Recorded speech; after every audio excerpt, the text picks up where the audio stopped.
Salut les voyageurs, j'espère que vous allez bien. On se retrouve aujourd'hui afin de parler de l'état actuel de la bataille de Egghead, comme promis, mais aussi de la venue de Dragon, le début de sa révolution et l'importance du flashback de God Valley dans l'état actuel des choses. Sur ce, commençons la vidéo.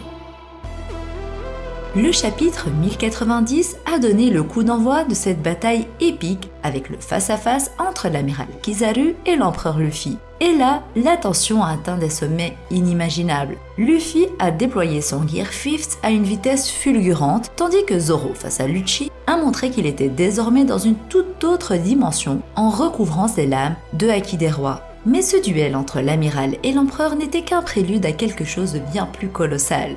Après un combat acharné, Kizaru, malgré tous ses efforts, a finalement fléchi. Il se retrouve immobilisé, incapable de bouger pour un court moment, alors qu'il n'a pas mené sa mission jusqu'au bout. Pourtant, d'un autre point de vue, cet affrontement a eu des conséquences tout aussi dramatiques pour Luffy, gisant inerte au sol, victime de l'épuisement provoqué par l'usage du Gear 5. Puis l'atmosphère a pris une tournure sinistre avec l'entrée en scène de Sainte Saturne. Une présence démoniaque et effrayante qui surpasse même celle de Kizaru. Sanji, malgré son immense puissance, se retrouve figé, impuissant devant cette force. Un simple regard de Sainte Saturne l'a stoppé net dans sa tentative de sauver Bonnie, dévoilant ainsi la terrifiante supériorité de ce vétéran sur Sanji, pourtant ayant atteint un niveau très élevé. La tension est à son comble, alors que Luffy est hors jeu et que personne ne semble en mesure d'arrêter Saturne dans sa quête pour éliminer Vegapunk. Pendant ce temps, Zoro lutte toujours contre Lucci mais qui s'annonce gagné d'avance pour Zoro. Et avant de nous dévoiler l'énigmatique incident d'Egghead, Oda nous offre un retour en arrière fascinant, nous ramenant à God Valley et au mystère entourant les origines de Kuma. Mais pourquoi a-t-il fait ce choix scénaristique ? Alors que la situation s'assombrit pour les Mugiwara et Vegapunk, nous sommes brusquement transportés dans le passé. Les flashbacks servent à nous expliquer l'impact du passé sur notre présent. Ils sont les fondations de notre compréhension et il est impossible de faire l'impasse sur le passé si l'on veut avancer. Saturne, délibérément touché par l'attaque de Bonnie, nous dévoile sa surpuissance avec sa capacité de régénération. Ça permet aussi à Bonnie de faire référence à son père, déclenchant aussi une réaction qui nous plonge dans le passé pour découvrir l'identité de Kuma. Oda a choisi ce moment précis pour nous révéler l'histoire de Kuma car il était présent à God Valley. Cela ouvre la porte à l'exploration de cet événement crucial. Nous attendions depuis 4 ans le flashback de God Valley et ses révélations depuis le chapitre 957.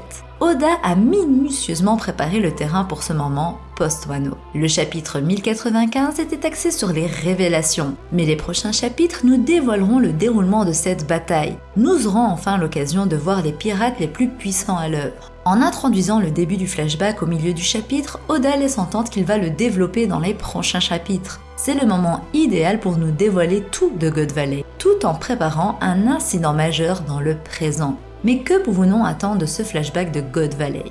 Imaginons le roi des pirates se battant de toutes ses forces contre son plus grand ennemi, Rox d'Ishebek. Imaginons Rayleigh, Garp, Shiki, Big Mom, Saturne, Garling, tous sur le même champ de bataille. Nous découvrirons les 5 fruits du démon des 5 coffres, peut-être liés à Kaido, Marco, à Yamato, voire à Shiki s'il n'avait pas déjà ingurgité le sien, le fruit de Kuma pris par Dragon et celui d'Ivankov si Shiki détenait déjà ses pouvoirs. Il y a tant à apprendre, à découvrir, mais surtout, nous verrons l'humanité des dragons célestes et les raisons qui ont poussé cet homme à fonder une armée libératrice. Monkey D. Dragon. Et oui mes amis, Monkey D. Dragon sera bien présent à God Valley comme je vous l'avais annoncé dans ma dernière vidéo. Je n'ai aucun doute là-dessus. Ce flashback nous offrira un aperçu non seulement de la puissance de l'ancienne ère, ceux qui ont marqué l'histoire avant de quitter ce monde, mais aussi une plongée dans les débuts de Dragon, ses premiers pas aux côtés de Ivankov et Kuma. À notre retour dans le présent, nous verrons enfin les fruits de sa détermination. Apparu pour la première fois au chapitre 100, il est le chef incontesté de l'armée révolutionnaire et le père de notre cher Luffy. C'est l'un des personnages les plus cruciaux de l'histoire et si nous avons rarement eu l'occasion de le voir agir, c'est parce que Oda gardait ce personnage de poids pour la phase finale de l'histoire. L'ère de Kaido et Big Mom est désormais révolue. Le monde n'est plus le même. Shanks et Barbe Noire nous ont démontré qu'ils sont d'un autre niveau que leurs anciens homologues en écrasant aisément les supernovas Kid et Law. Barbe Noire en particulier est en mouvement constant entre l'assaut sur Amazon Lily pour le Mero Mero no Mi, qui nous réserve d'incroyables révélations autour du personnage de Hancock, et son affrontement contre Law pour obtenir les poneglyphes. De l'autre côté, d'anciens corsaires se sont regroupés pour former une guilde dans le but de mettre la main sur le One Piece, semant la discorde au sein de la marine et provoquant la colère des civils qui se révoltent. Ainsi, depuis le chapitre 1056, Oda nous prépare à une guerre d'une envergure inédite, impliquant des personnages dont la véritable puissance n'a jamais été révélée. Dragon, Sabo, Shanks, Teach, le Gorosei, les chevaliers sacrés, Mihawk, Hancock et bien sûr nos chers Mugiwara dont la puissance ne fait plus aucun doute, mais qui nous surprendront encore. Un personnage aussi colossal et important que Dragon ne peut être introduit à la légère. L'auteur l'a préparé avec soin pour qu'il ait un impact sur l'histoire comme jamais auparavant.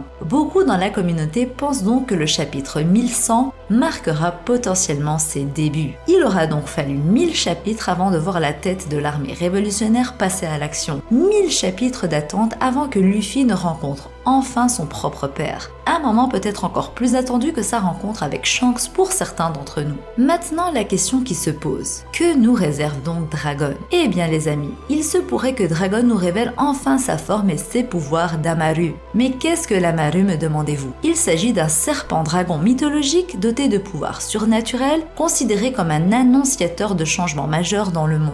L'Amaru est également lié à la révolution et aux transformations climatiques influençant le vent et la pluie. Vous voyez où je veux en venir, n'est-ce pas? Dragon a laissé entrevoir ses pouvoirs à Lockton, il y a presque 1000 chapitres de cela. N'oublions pas aussi que la queue de cette créature arbore les mêmes marques que Dragon a sur son visage. De plus, le navire de Dragon est orné de ce qui semble être des mi-serpents et mi-dragons noirs. Tout cela semble converger vers une incroyable révélation à venir. Est-ce que Dragon est véritablement lié à cet être mythologique? Les similitudes sont frappantes. Nous devrons surveiller de près les futurs chapitres pour en avoir le cœur net. Restez connectés les voyageurs car quelque chose d'extraordinaire se profile à l'horizon.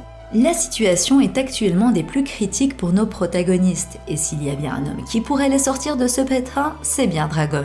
En tant qu'ennemi du gouvernement, il revient à lui de prendre les devants lorsque l'un des doyens entre en action. L'avènement de la révolution promet de chambouler le monde, avec la perte d'un des doyens et le sacrifice d'un héros déjà à moitié mort pour sauver sa propre fille. Mais cela ne se fera pas sans conséquences. Les chevaliers sacrés se mobiliseront, Im-sama devra prendre des décisions cruciales et surtout l'équipage de Barbe Noire est toujours dans le coin à Egghead. Qui s'alliera avec qui? Quelles seront les prochaines manœuvres des grandes figures de ce monde maintenant que l'équilibre est rompu? Quelle décision l'amiral en chef Sakazuki prendra concernant la marine? Que feront les ex-Shichibukai maintenant forcés à naviguer sur les mers? Toutes ces questions restent en suspens. Mais s'il y a une chose dont nous pouvons être sûrs, c'est que l'action est imminente. Accrochez-vous pour la suite des événements, ça va secouer. Voilà les voyageurs, nous sommes déjà à la fin de cette vidéo et j'espère qu'elle vous aura plu. N'hésitez pas à liker, partager et à vous abonner si vous appréciez la vidéo afin de rejoindre l'aventure Logpause et de donner ton avis sur ce que Oda nous prépare en commentaire. Sur ce, je vous dis à la prochaine et d'ici là, portez-vous bien. Bisous!